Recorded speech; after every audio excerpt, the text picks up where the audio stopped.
In this video, I'm going to show you how to install Android Studio on a Windows machine. If you're looking to install it on a Mac, then jump to the next lecture where I'll show you how to install it on OS X. Android Studio is the only bit of software that you'll need for this course. It's completely free and it's made by Google, and it contains everything that you'll need to make Android apps. So I'd thoroughly recommend using it.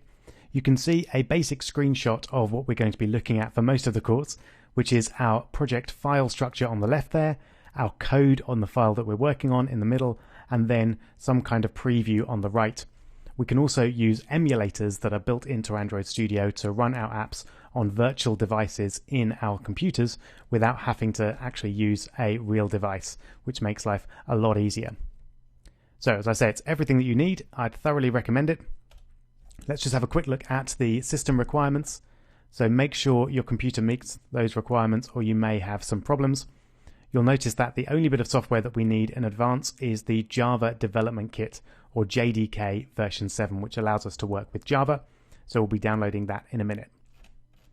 First off though, if you don't want to type in that long URL, just Google Android Studio and then click on the top result, and that will take you to the main page. Have a read if you want to, and then go to download, and then click the big green download Android Studio for Windows button. Then agree to the terms and conditions and then click the blue button.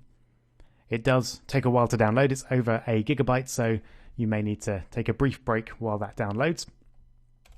But while we're waiting for that to happen, we can search for the JDK version 7, so JDK 7 in Google, and then that top result is the one that we want. If we scroll down to find the version that we're after, you can see we've got a slight complication here. We've got two versions, Windows x86 and Windows x64. 8.6 is for 32-bit machines and 6.4 is for 64-bit machines, so you need to work out what type of machine you are working on.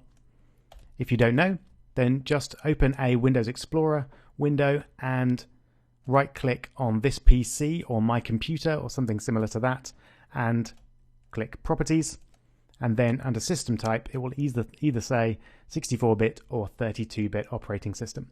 So you can see I'm going to be working with the 64-bit version here. If for any reason you can't find that out and you're not sure, then just go for Windows x86, because the 32-bit version will work on either platform, but the 64-bit version will only work on a 64-bit machine. Alright, so once you've figured out which version you need, click Accept License Agreement up the top, and then click on the appropriate one. So I'm going to be working with Windows x64 here. I've already downloaded both of those, so I'm going to start by installing the JDK version 7. So all of this is fairly straightforward. Just click Yes to allow it to make changes to your machine, and then I'm going to use all the default options here. So just click Next and wait for it to install the JDK. And that's it. Just click Close. No actual runnable software programs have been installed, but the whole environment is now on our machine, which means we can install Android Studio. Now this one does take a while, and it will likely need to download some extra components as well. So be prepared for 5 or 10 minutes for this installation. But as before, we're going to use all the default options. So just click Next. You have to include Android Studio. The Android SDK, we're obviously going to need the software development kit to be able to work with Android. We're going to install Android virtual devices to allow us to use the emulator to emulate a device on our machine. And then there's various performance enhancements if your computer supports it. So I'd go for all the defaults there.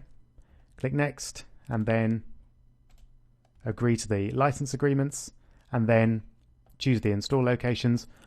I've actually already got a version installed, so I'm using slightly different defaults, but you should just select the defaults that you're given. And then click Next. Then we need to choose the size of disk space allocated to virtual devices. 2 gigabytes is about right, so I would only choose less than that if you really need to, because you don't have enough space on your computer or something like that. Again, Next, and finally install. Now this one really will take a while, so sit back while the green bar progresses. And there we go, that's now completed. So click Next and then Finish and select Start Android Studio. You may get an alert like this, which just asks you whether you're going to allow Android Studio through the Windows firewall. I'd definitely recommend yes for private networks.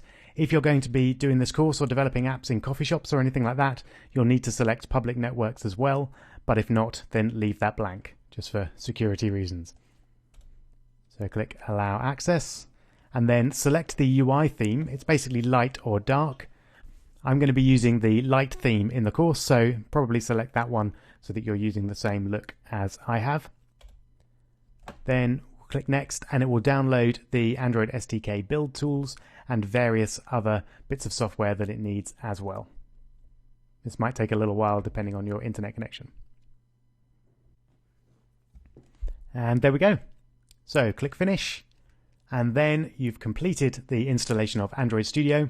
So you can of course jump the next lecture for the installation instructions for OS X and jump to our overview of the Android Studio interface and start building some apps.